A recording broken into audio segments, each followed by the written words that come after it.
Le jour où Satan est venu dans ma chambre d'hôtel, cet homme sauvage est entré sans ouvrir la porte. La porte était aussi hermétiquement verrouillée que lorsque je l'avais fermée. Il est entré et s'est assis. « Hé, mon ami, qui es-tu » Il a dit « Je suis Satan. »« Satan, que fais-tu ici » Il a répondu « Tu as prêché un sermon au Stade national hier et je suis venu t'avertir. Je vais m'occuper de toi. Je vais tuer presque tout le monde dans ta famille. » Je lui ai dit « Mon ami, mon père avait un voisin qui te ressemblait. Cela ne m'a pas empêché de prendre mon bon petit déjeuner. Fais ce que tu as de pire à faire. » Et il a dit « Ouma, es-tu en train de me demander de faire de mon pire ?» J'ai dit « Oui. » Maintes et maintes fois, mes médecins m'ont dit « Oh, vous allez bientôt mourir. » Je leur demande de fermer leur bouche. Un homme qui marche avec Dieu ne peut pas mourir comme une personne ordinaire. Ce matin, je déclare que vous ne mourrez pas comme une personne ordinaire. Je suis allé au ciel 2 fois. La dernière fois que j'y suis allé, j'ai entendu une voix demander « Ouma, que fais-tu ici? Tu es trop en avance. Tu as encore 34 ans de prédication. » J'ai protesté et Dieu m'a choqué en me demandant « Est-il vrai que tu peux remettre en question mon commandement ?» Je me suis excusé. Il m'a demandé de repartir. En me retournant, j'ai vu ma femme qui pleurait. « Madame, pourquoi pleurez-vous » Elle a répondu que le médecin avait dit que j'allais bientôt mourir. Quel médecin? Dans le monde du succès, l'information est le plus grand atout. Je voudrais donc que vous portiez de l'intérêt aux choses que je vais dire, car elles vous aideront dans les batailles de la vie.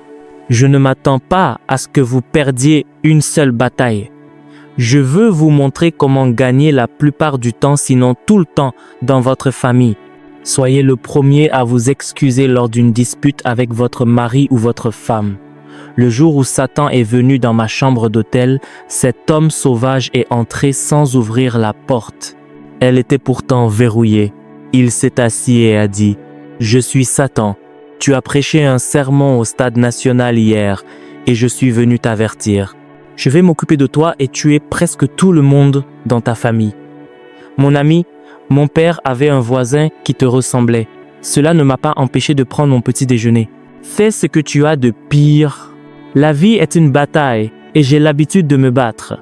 Cette nuit-là, Dieu m'a dit « Quiconque il utilisera pour te nuire ou t'humilier, pardonne à cette personne. » C'est le meilleur moyen de désarmer Satan.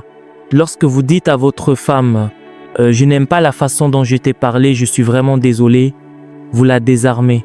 Tout ce qu'elle avait prévu contre vous sera annulé. Et vous, les hommes mariés à des filles d'une beauté envoûtante, sachez qu'elles ne se laissent pas faire. Une jolie fille a souvent été choyée par ses parents comme l'unique trésor de la maison. Elle a l'habitude d'être spéciale. Si vous l'épousez et que vous la dénigrez, vous aurez des ennuis. Avant qu'elle ne cherche à vous faire tomber, excusez-vous. N'insistez pas pour gagner les disputes. Si elle dit que vous venez d'Abuja alors que ce n'est pas le cas, dites simplement « Gloire au Seigneur ». Ne la traitez pas d'idiote. C'est une chose terrifiante que de provoquer la colère d'une femme. Ne punissez pas ceux qui vous offensent. Un jeune homme a volé 8 de mes machines à imprimer. La police l'a arrêté. J'ai demandé qu'on le laisse partir avec les machines. Le commissaire m'a demandé si j'allais bien. J'ai répondu très bien, mais cette bataille, je vais la gagner. Sa mère, qui était une chef des sorcières à Akwa, a dit à son fils de ne pas toucher à ses machines. Elle a dit « Je sais ce que le révérend sait. Il ne veut pas te tuer, il veut que Dieu te tue. Laissez Dieu se battre pour vous. Si ce Dieu enfreint la loi, personne ne peut l'arrêter. Poussez vos problèmes vers lui. » Lisons Romains chapitre 12, verset 19. « Ne vous vengez point vous-même, bien-aimés, mais laissez agir la colère, car il est écrit « À moi la vengeance, à moi la rétribution, dit le Seigneur. » Ne vous battez pas pour vous-même. Laissez Jésus se battre pour vous. C'est ce qui fera de vous un grand homme de Dieu. En 1986, quelqu'un a percuté notre convoi et a fracassé les voitures. Mon chauffeur voulait tuer ce conducteur. J'ai dit « Non, continuons notre route. » Le chef du village est sorti et a dit « Un homme qui peut perdre autant de voitures et continuer son voyage sans se disputer à quelqu'un qui se bat pour lui. » Quand on vous gifle sur une joue, tendez l'autre, car votre Père est un meilleur guerrier que vous. Ne vous impliquez pas dans chaque querelle familiale. Si votre femme vous dit que vous êtes le plus pauvre des pauvres, dites-lui simplement « C'est pour cela que je t'ai épousé, pour que tu me montres comment créer de la richesse. » Si votre mari vous traite d'idiote, ne vous fâchez pas. Dites « Mon frère, Dieu a fait beaucoup d'idiots, j'en suis une, mais tu ressembles aussi à l'un des nôtres. » La colère vous fait dire des choses qu'un croyant ne devrait pas prononcer. Sachez une chose, chaque femme possède 1958 points de connexion dans sa mémoire. Les femmes n'oublient pas et ne pardonnent pas facilement. Faites attention à ce que vous dites dans la colère, car 40 ans plus tard, elle s'en souviendra encore. Ma femme se souvient d'une offense d'il y a 20 ans à cause d'une mèche de cheveux perdue.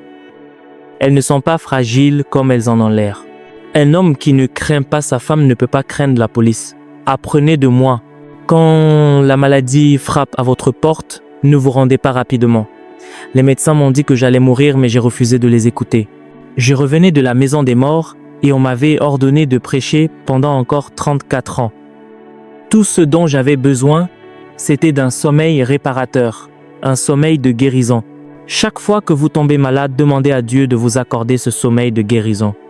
Je suis ici pour vous équiper. Pour chaque bataille, vous devez être plus que vainqueur. Vous allez obtenir une victoire surnaturelle. Aucun ennemi n'est autorisé à vous intimider. Même quand des amis comme l'évêque Okonkwo sont venus me dire que si je ne coopérais pas avec les médecins, ils ne m'enterreraient pas, j'ai pas eu peur. Pour un homme qui est déjà allé au ciel, qu'on l'enterre ou non n'a plus d'importance. Dans vos heures de crise, suivez votre cœur et obéissez à la parole de Dieu.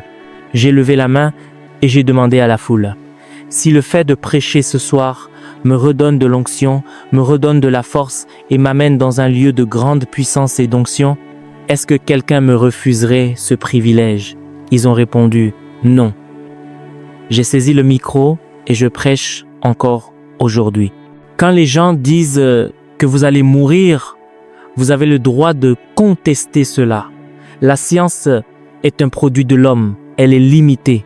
Mes frères, nous sommes incroyablement puissants. On m'a donné du poison à maintes reprises, mais j'en ris, car tout poison peut changer à votre commandement. Quand vous dites à un poison, tu n'es plus du poison, tu es maintenant du thé, ce poison deviendra du thé. Votre maître a parlé à un objet inanimé et ce qu'il a dit s'est accompli. Vous avez le pouvoir sur le poison, peu importe qui l'a fabriqué. En 1976, ma femme et moi avons été kidnappés, ce qui fut merveilleux pour moi. Je ne sais pas pourquoi j'aime les ennuis. Mon père me battait parce que je ne lisais pas assez après l'école. Pour me venger, j'allais chasser une grenouille ou un lézard, je le mettais dans sa tasse d'eau et je lui disais « Papa, parce que tu m'as battu comme une offrande, Dieu est descendu et a mis ces choses dans ta tasse pour t'avertir d'arrêter de me frapper. » J'avais 8 ans, ma mère faisait de la contrebande de tabac. J'allais à l'école avec du tabac et si l'enseignement ne me plaisait pas, je soufflais sur le tabac pour que l'air l'emporte dans la classe. Il n'y avait plus de cours possibles. Quand Dieu m'a appelé à être prédicateur, j'étais le moins qualifié de tous. À chaque fois que je tiens ce micro, je ris de moi-même. J'aurais dû être enfermé quelque part et non être un homme libre qui prêche. Une fois, alors que je passais des Bibles en contrebande vers la Chine, on m'a attrapé avec 300 Bibles, j'ai commencé à parler en langue. Curieusement, ma valise a percuté et brisé la machine qui servait à détecter les Bibles. Ils m'ont demandé « Es-tu un féticheur ?» Je leur ai répondu « Je suis pire qu'un féticheur. » Aucun féticheur n'a une femme aussi belle, une si bonne voiture ou une si belle maison. À mon commandement, ils seraient désarmés. Ils m'ont dit « Prends tes problèmes et va-t'en. » Il y a une puissance dans le parler en langue. Le livre de l'Exode, chapitre 3, verset 20 et 1 dit que Dieu vous donnera de la faveur. La faveur commande l'attention, ouvre les portes fermées et montre comment vaincre chaque ennemi. La faveur bannit la peur et l'inquiétude. L'inquiétude, c'est comme être dans une chambre noire en train de développer des négatifs photographiques. Rester à l'écart de l'inquiétude. Si quelqu'un manque de sagesse, qu'il la demande. Quand vous ne vous en sortez pas, quand vous n'arrivez pas à payer vos factures ou que vous devez de l'argent, vous avez besoin de sagesse. La sagesse vous montrera comment transformer un naira en 15 naira. Faites attention à la colère. C'est la colère qui a empêché Moïse d'atteindre Canaan. J'ai combattu la colère pendant 15 ans. Si vous ne pouvez pas gérer votre colère, criez à Dieu ce matin. Un homme qui frappe sa femme a besoin de délivrance. Un homme qui bat sa femme peut la tuer. L'amour est aveugle, mais le mariage ouvre les yeux. C'est pourquoi nous avons besoin d'une rencontre avec l'Esprit de Dieu chaque matin avant de quitter notre chambre. Luc chapitre 2, verset 52 dit que Jésus croissait en sagesse, en stature et en grâce devant Dieu et devant les hommes. Demandez à Dieu d'augmenter votre sagesse, votre créativité et votre imagination. Dieu nous bénit par l'imagination. Et un homme d'imagination ne peut pas être un échec. Vous avez besoin des aides de destinée. Je déclare ce matin que dans chaque bataille, vous serez plus que vainqueur. La flatterie est le chemin le plus court vers la fornication et l'adultère. Jeune fille, c'est parfois une mauvaise nouvelle d'être très belle, car cela attire les flatteurs. Un homme a un jour dit à une jeune fille qu'elle devait être un ange descendu du ciel. Elle a commencé à rire, elle avait mordu à la maison. Mais la flatterie est une route dangereuse. Quand les hommes vous disent que vous êtes incroyablement belle, dites-leur que votre pasteur et vos parents le savent déjà. Et ils ne disent rien de nouveau. Si vous apprenez à dominer les désirs de votre propre cœur, vous serez une personne de valeur. Si ces enseignements vous bénissent et vous édifient, vous pouvez soutenir cette chaîne afin que ce message continue d'atteindre des vies. Vous pouvez envoyer vos contributions au numéro qui s'affiche à l'écran ou nous écrire directement sur WhatsApp pour plus d'informations. Chaque soutien, petit ou grand, nous aide à poursuivre cette œuvre. Que Dieu vous bénisse abondamment.